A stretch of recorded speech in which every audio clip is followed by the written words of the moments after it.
अब तुम यहाँ आ गई हो तो तुम सुकून से रहो यहाँ पे।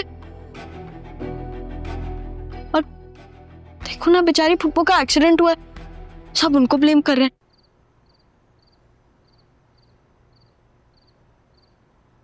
हेलो कजिन, कैसा महसूस कर रहे हो?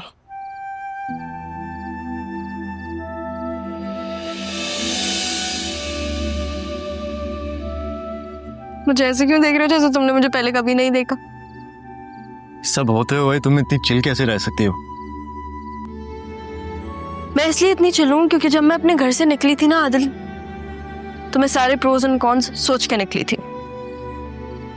और अगर इस प्रोज और कॉन्स में मोहब्बत खो जाए तो? तुम्हें मोहब्बत के खोने का डर है?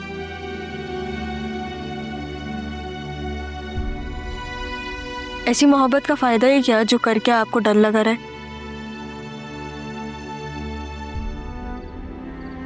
इसे मोहब्बत नहीं कहते। और अगर तुम्हें यह लगता है तो गलत लगता है। मैंने तुमसे एक्सपेक्ट नहीं किया था, तुम तो काफी समझदार हो। मुझे इसके बारे में तुमसे बात करनी है। आदिल, अगर तुम्हें ये कहना है कि तुम्हारी माँ की कोई गलती नहीं थी तो फिर मुझे इसके बारे में बात नहीं करनी। देखो, मैं एक चीज जानता हूँ कि गलतियां सबसे होती हैं। शायद मेरी अम्मा से भी हो गई, मगर वो इतनी बुरी नहीं है कि वो मौत का झूठ बोले। जो तुम्हारे नाना ने सुना है, जो समझा है, जो तुम्हारी अम्मा को बताया है, मुझे नहीं पता। मगर तुम्हारे नाना की एक गलती से बहुत सारे लोगों का और मेरी मोहब्बत दांव पे लग गई। तुम्हें मेरे नाना मियाँ की गलती नजर आ रही है आदिल, लेकिन तुम्हें यह नजर नहीं आ रहा कि तुम्हारे अपने घर में क्या होता है? सारे के साथ जो कुछ हुआ उसके तो तुम गवाह हो। वो क्यों हैदराबाद गई, उसने इस घर को क्यों छोड़ा, ये सारी बातें तुम्हें पता है, लेकिन तुम फिर भी।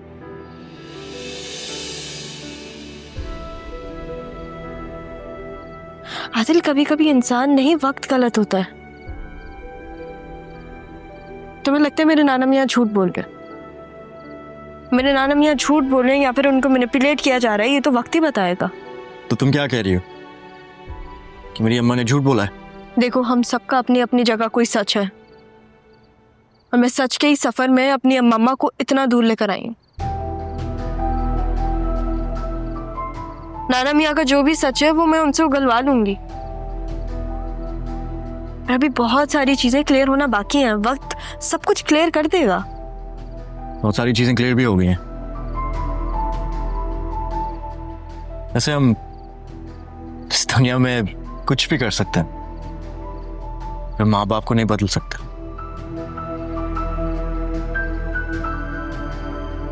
तुम्हारे नाना माँ ने गलती की है,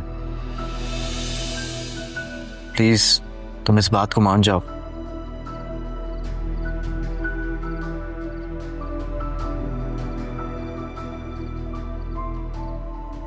सही कह रहे हो तुम।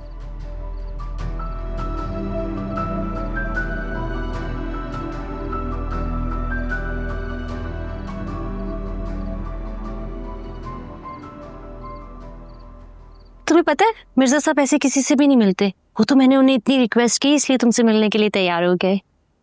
अब तुम देखना तुम्हारे बिजनेस प्लान को कहां से वो कहां लेकर चले जाएंगे, तुम्हें हर हद तक फेवर करेंगे। थैंक्स। तूने मेरे लिए क्या कुछ नहीं किया, समझ नहीं आता तुम्हारा शुक्रिया कैसे अदा करूं। अब ये मिडिल क्लास लोगों वाली बातें तुम मुझसे मत करो। तुम्हें पता है तुम टैलेंटेड हो और मुझे टैलेंट की पहचान है। तुम्हारे टैलेंट को सिर्फ सही प्लेटफॉर्म की जरूरत थी, जो तुम्हें मिर्जा साहब की सूरत में मिल जाएगा। Hello sir, please our seat young man. Mirza साहब ये मेरे बेस्ट फ्रेंड हैं। मैंने आपको बताया था ना इनके बिजनेस प्लान का।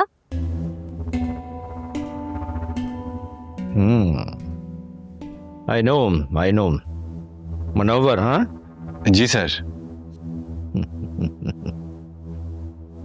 माय डियर, तुम्हें पता है इस बिजनेस प्लानिंग में किस चीज की कमी है? सरमाए की,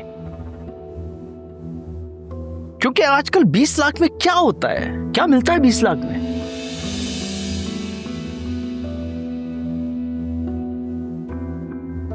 young man, don't be shy. देखो, तुम्हारे पास बिजनेस प्लान है और मेरे पास सरमाया। मैं तुम्हारे बिजनेस में सरमाया लगाने के लिए तैयार हूं।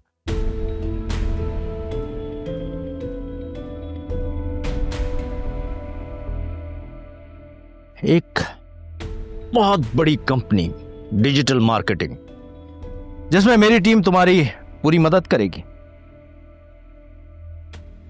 सर, एक बात समझ नहीं आई। अगर सब कुछ आप लोगों का होगा तो इसमें मेरा क्या कंट्रोल?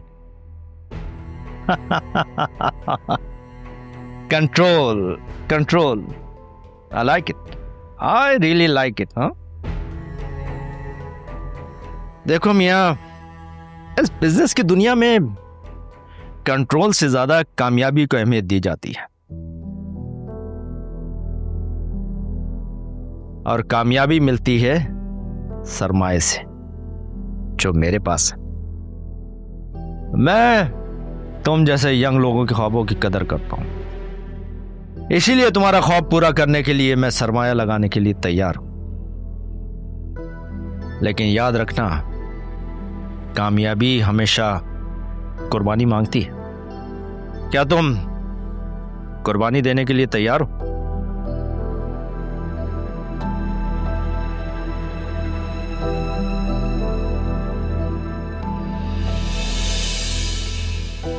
यंग मैन, ऐसा चांस हर एक को नहीं मिलता। एक अच्छे पार्टनर के साथ कदम मिला के चलना ही कामयाबी की जमानत समझा जाता है।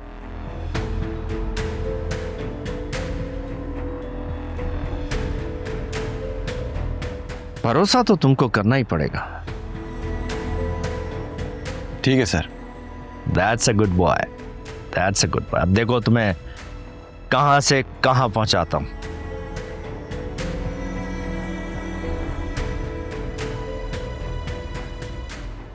शाजिया, मैं मजीद यहां नहीं रुक सकता। मैं एक रात के लिए किसी होटल में जाके रह लूंगा। आपका कोई जानने वाला नहीं है इधर? जब हम ये शहर छोड़कर गए थे तो मैंने हर एक से कतई ताल्लुक कर लिया था कि कोई पीछे आए ही नहीं।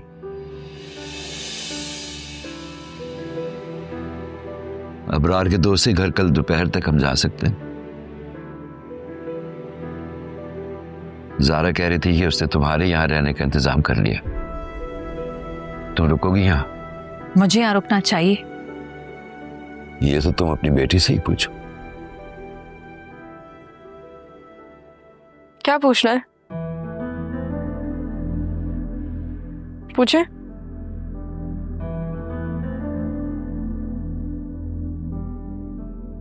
मामा, आपने नाना मियाँ को कुछ कहा है? घूर क्या रही हैं? जो पूछा उसका जवाब दें। आपने कुछ कहा है नाना मियाँ को?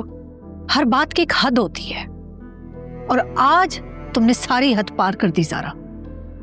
हद तो हम लोगों ने तभी क्रॉस कर दी थी जब हम लोगों ने हैदराबाद क्रॉस किया था।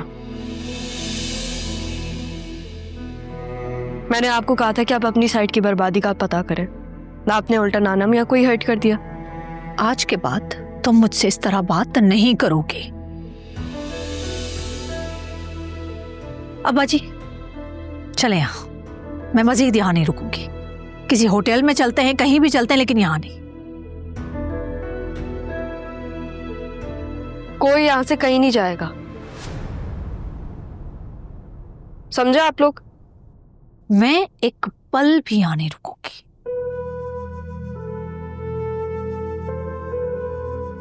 मैं भी नहीं रुक सकता यहाँ एक पल भी।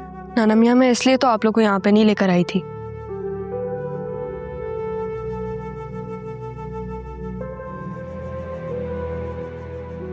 हमें झूठा बनाने के लिए लेकर आई थी। लो, बन गए हम झूठे। और कोई हुक्म? बाज दफा इंसान को अपना सच साबित करने के लिए मरना भी पड़ता है। तुम कहो तो मर जाए।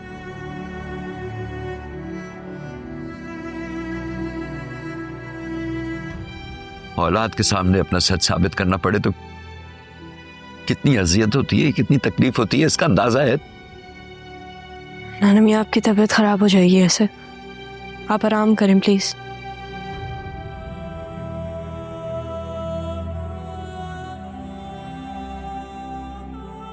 अच्छा आप आराम करें ना, हम ये बातें बाद में कर लेंगे। अभी मैं यही हूँ आपके साथ, नहीं जा रही मैं कहीं।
क्या हुआ?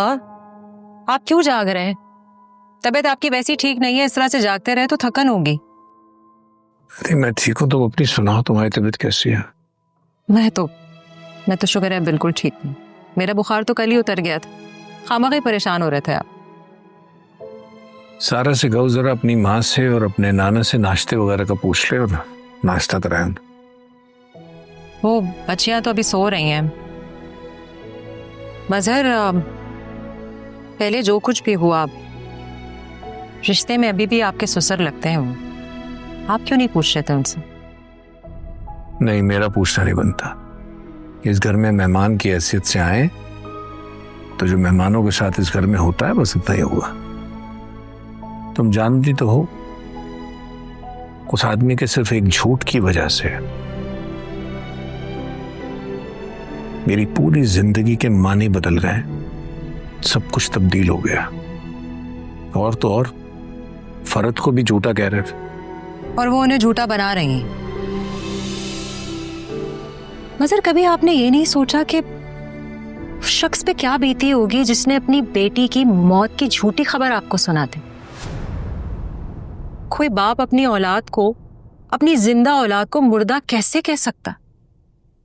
क्या मजबूरी रही होगी उनकी? कोई मजबूरी नहीं थी। वो शुरू से मेरी और शाजिया की शादी के खिलाफ थे, बस यही चाहते थे कि मैं और वो साथ ना रहें, और क्या। शाजिया को इस घर से वापस भेजने वाला कौन था?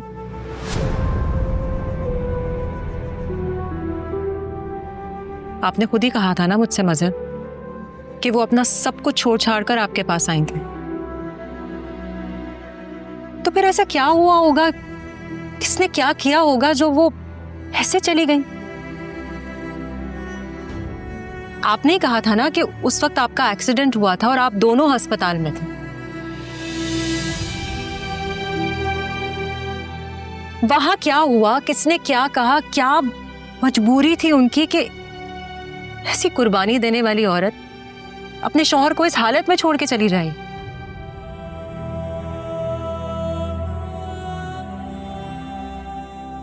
आपको पता चले तो मुझे जरूर बताइएगा, क्योंकि मेरे पास तो सिर्फ यही सवाल है कि उन्होंने ऐसा क्यों किया।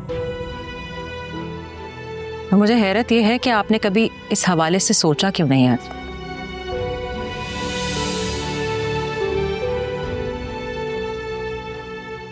मैं देखते। सवाल तो बहुत है सलमा, लेकिन क्या करूं, अपनी इस बहन से चाहकर भी नहीं पूछ सकता। अगर पूछ सकता तो जरूर पूछता कि जब वो शाजिया से मिली थी तो मुझे बेखबर क्यों रखा। बेहतर है कि वक्त खुद बता दे इस बात का सच, लेकिन इस वक्त ने भी तो बहुत वक्त लिया। 20 साल ले लिए मेरी जिंदगी के, 20 साल।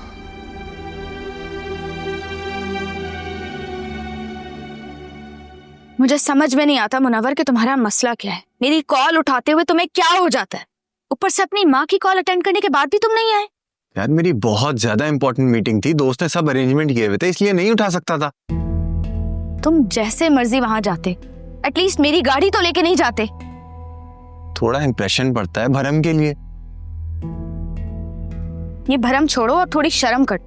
मेरी माँ का एक्सीडेंट हुआ है और तुम्हें कोई फर्क ही नहीं पड़ता है।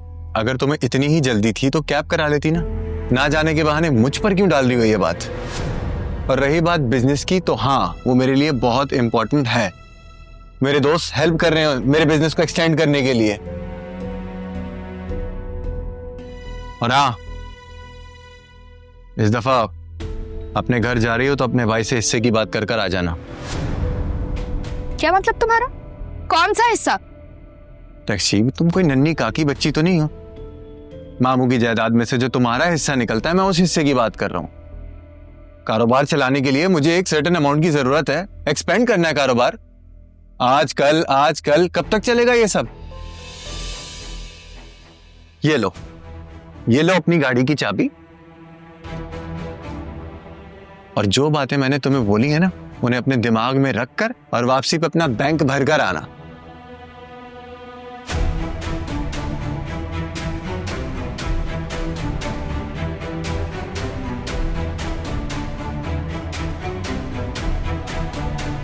क्या करूँ?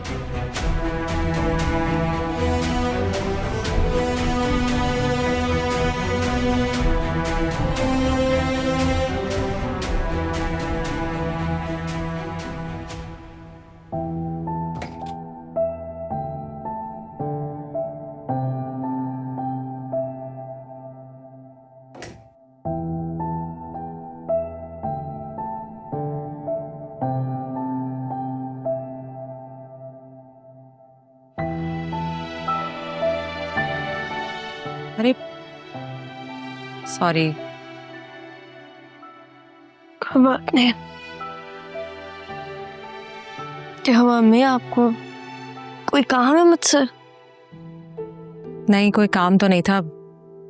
तुम अभी जागी हो, मुझे तो इस बात की हैरत हो रही है। वो इतने दिनों बाद अपने बेड में सोई थी ना, तो नींद बहुत अच्छी आ रही थी। वो ज़ारा कहाँ है?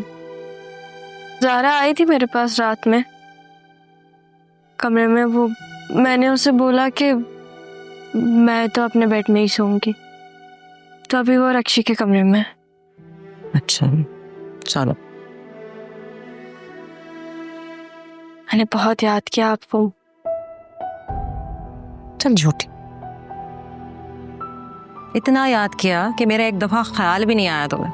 कोई कॉल नहीं की तुमने मुझे। करनी थी आपसे बात, लेकिन अगर मैं आपको कॉल करती ना तो ज़ारा मेरी जान ले लेती। एक सेकंड रुके। हाँ क्या हुआ? कुछ नहीं, कुछ चाहिए? मैं देखती हूँ। ये देखिए। ये क्या है? देखिए, आपके लिए लेकर आई मैं।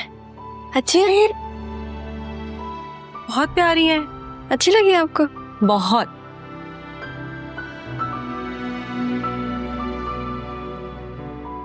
ओ बेटा, अब तो तुम्हें पता ही है कि तुम्हारी माँ जिंदा है। मुझे भी तब पता चला था अम्मी कि मेरी माँ जिंदा है जब ज़ारा उनको लेने आई थी, वरना उससे पहले मुझे कुछ नहीं पता था। हाँ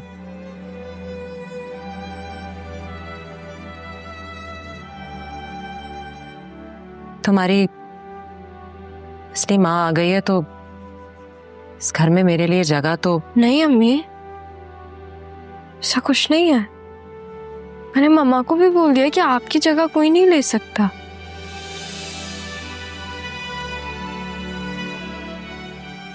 बेटा please, I am so sorry. मैं तुम्हारे बाप के खिलाफ तुम्हारे लिए स्टैंड नहीं ले सकी।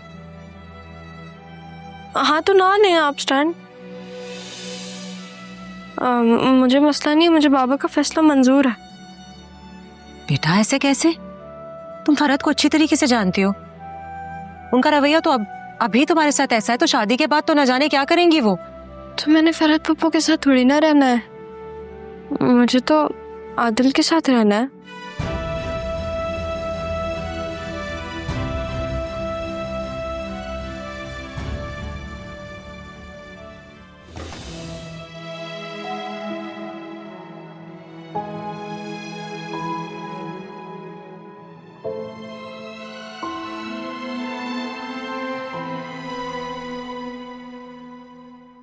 बेटियां कहाँ हैं मेरी?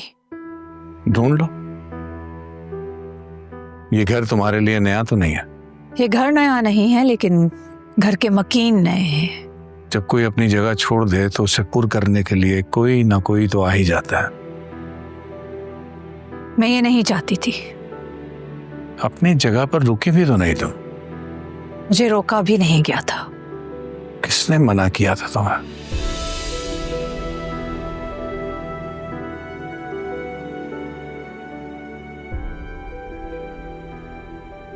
भाईजान, वो डॉक्टर के पास जाना था, वो ड्राइवर फोन नहीं उठा रहा।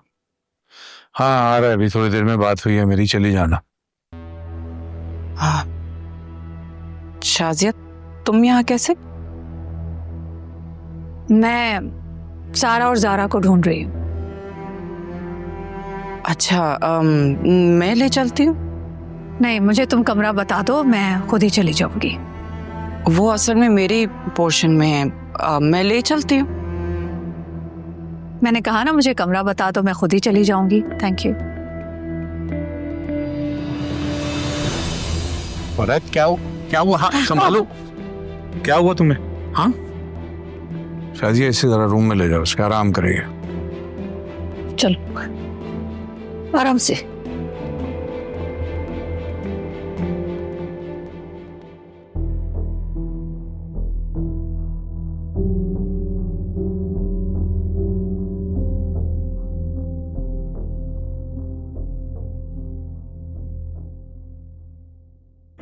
बैठो शाजिया।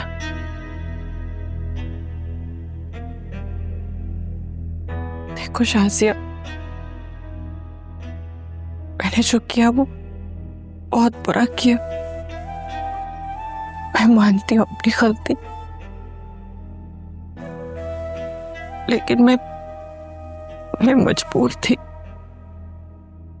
मैं बेवा कहाँ जाती। तुम्हारे सामने मेरे हाथ जोड़े, खुदा के वास्ते जो हुआ वो भूल जाओ।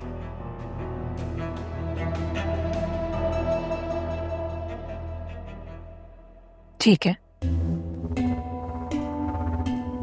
भूल जाती हूँ सब कुछ, लेकिन कैसे? तुम बताओ। 20 साल कैसे भूलूं मैं? देखो ना, तुम्हारी दोनों बेटियां तुम्हारे सामने, तुम्हारे साथ है।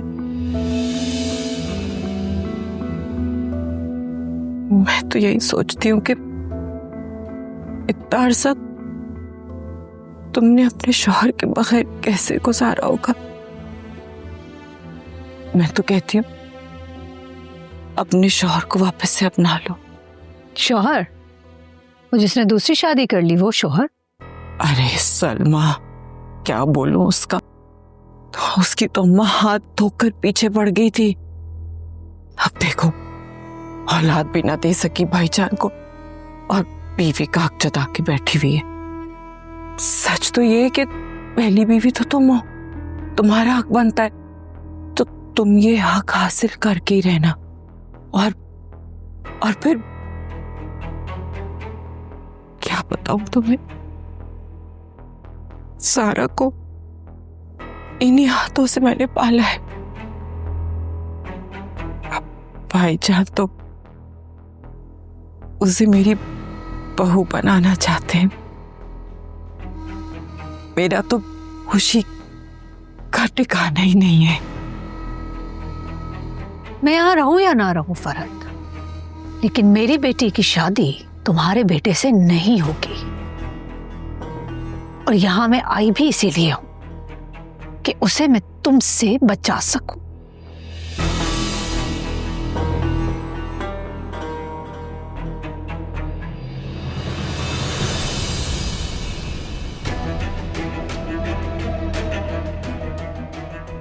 चाहती तो मैं भी यही हूं। मैं सारा की शादी आदिल से तो नहीं होने दूंगी। अभी कैसे होगा ये देखना है।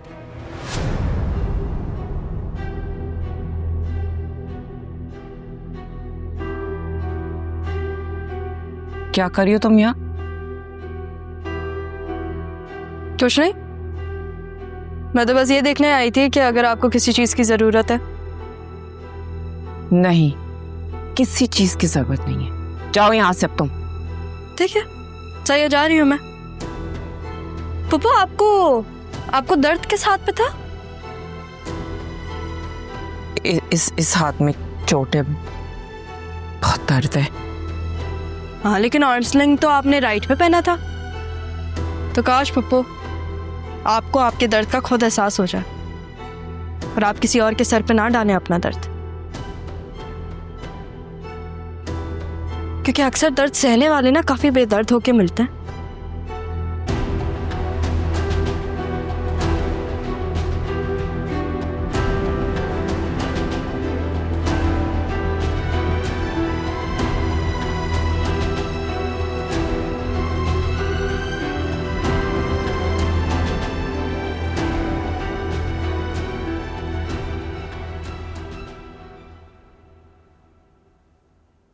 सारा, एक बात करनी थी।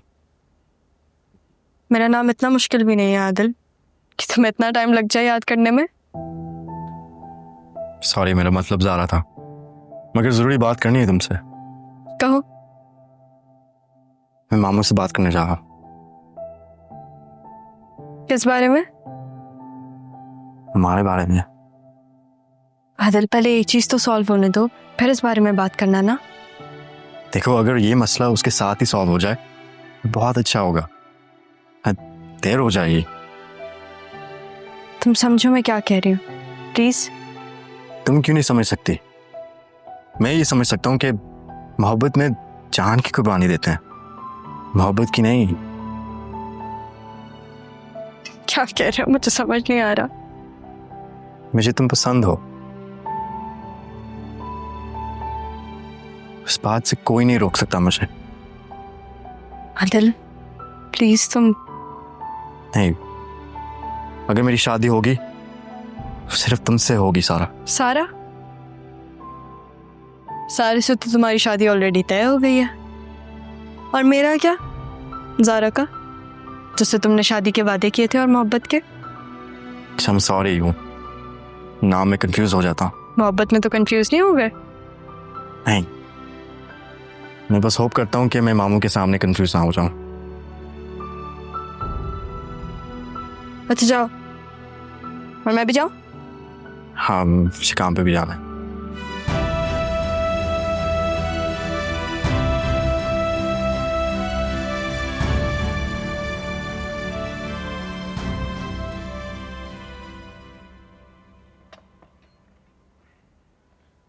अस्सलाम वालेकुम। वालेकुम सलाम बेटा, ये इतना तकल्लुफ क्यों किया है? मैं तो बस थोड़ी देर में निकलने वाला हूँ, वहां रास्ते में कर लेता कहीं नाश्ता। अरे ऐसे कैसे, अपनी खुशी से लेकर आई हूँ मैं। और मेहमान नवाजी के तकाजे के खिलाफ होता है कि कोई भी मेहमान बाहर से खाना खाए।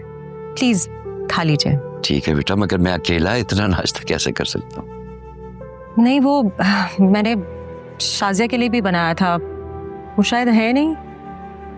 हाँ, वो शायद बच्चियों को देखने के लिए गई है, आती होगी। अच्छा,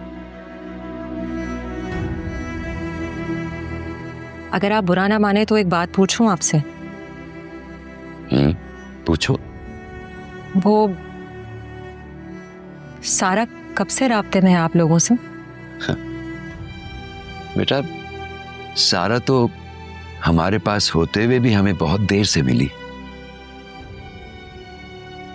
हम सारा को ज़ारा समझते रहे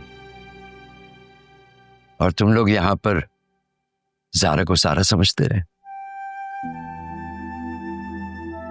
मैं नहीं जानती कि आप लोगों की मजहर के बारे में क्या राय है, लेकिन मैं बहुत अरसे से उनके साथ हूं और मैं अच्छी तरीके से जानती हूं कि वो गुस्सा करते हैं, जरूर करते हैं, लेकिन सिर्फ इस वजह से कि वो कुछ और नहीं कर सकते। वो किसी की जान नहीं ले सकते। सारा से कभी इजहार उन्होंने नहीं किया ठीक तरीके से, लेकिन मोहब्बत करते हैं उससे, उसका बुरा कभी नहीं चाहेंगे। जब भी वो फरहद की औलाद से उसकी शादी करना चाहता। फरहद से इख्तलाफात अपनी जगह, लेकिन आदिल बहुत अच्छा है। इसका मतलब ये है कि फरहद से इख्तिलाफ तुम्हें भी है। 100 बातों की एक बात। आपको तो याद ही होगा कि क्या हुआ था कुछ रोज पहले।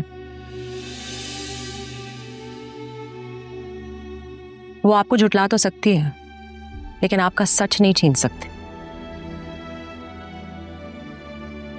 मुझे हैरत है कि मजहर जैसे आदमी को इतनी समझदार बीवी कैसे मिली।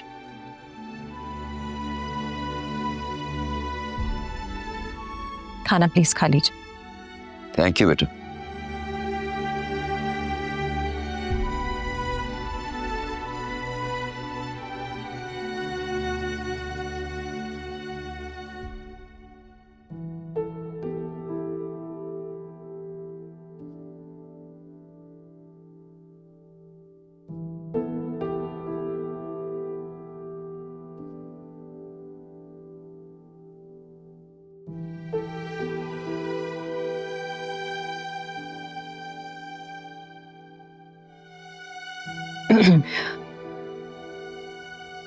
आपको कोई काम था? जी नहीं। सारा का कमरा ऊपर है और ज़ारा का फरहद आपा के पोर्शन में है। जी मुझे मालूम है। ये मेरा ही घर है, मुझे पता है कि कौन कहाँ है। अपना घर इस तरह से किसी के कहने पे छोड़ के नहीं जाया जाता। मैं आ गई हूँ वापस, और दूसरों से अपनी जगह खाली करवा भी सकती हूँ। Excuse me.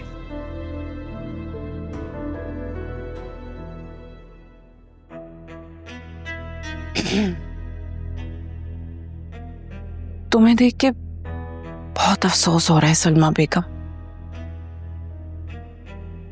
आपको अपना दुख महसूस नहीं हो रहा?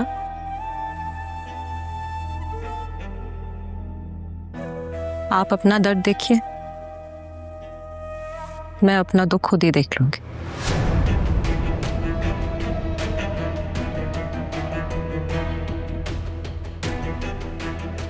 सौतन आकर सर पे खड़ी हो गई, और इस बीबी के नखरे हैं कि खत्म ही नहीं होके दे रहे। तुम्हारे दिन तो शाजिया ने आकर पूरे कर दी हैं सलमा। अब तो ताबूत में आखिरी कीलें देखना कैसे लगती हैं।